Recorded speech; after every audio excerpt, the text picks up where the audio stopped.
Well done, you've made it all the way to the end, and by now you have a good understanding of how organizing works in the real world.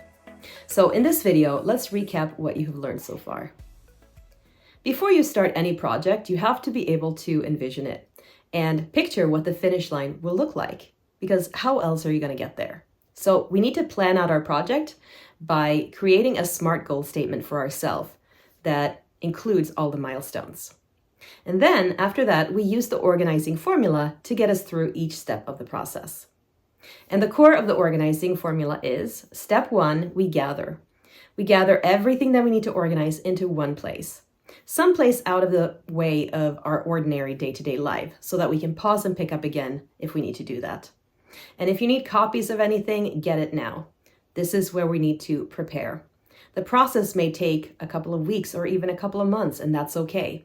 The more thorough you are in this step, the better the rest of the project will go. Step 2 is to sort. We sort like with like, and we group items together based on logical categories. And you do that in order to get a better overview of what you have so that you can then make good decisions around what to keep and what to let go of. Again, the more thorough you are here, the easier the next step will go. Step 3 is to edit. In this step, we declutter the collection. So we take an objective look at all the stuff that we have, and we figure out if we can donate or discard something. If you don't use it, don't want it, don't need it, or don't like it, get rid of it. What's the worst that can happen? In step 4, we organize. Now that we are left with the core collection, we are ready to organize it. And we find our items great homes, decide on how we want our system to function, and then we make sure that we communicate clearly using labels. Step 5 is to evaluate. We test our new system for a bit, and then after testing it, we step back and we reflect on it. Is there anything that we don't like about it? What's working and what's not working? Have we learned anything about ourselves and our preferences? And what can we do to make the system run even better? Step 6 is to adjust.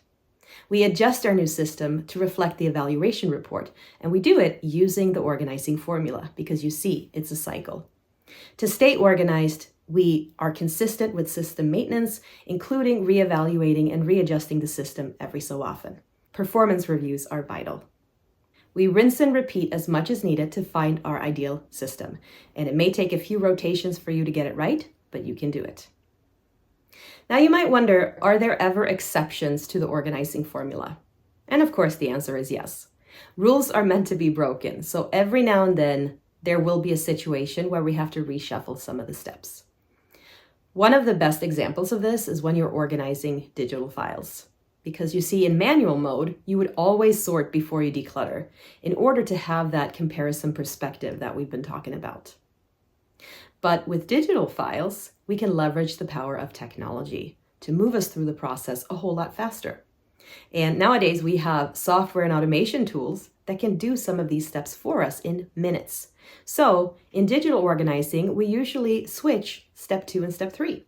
We gather first, that's always first, consolidation is king, but then we declutter and deduplicate before we sort.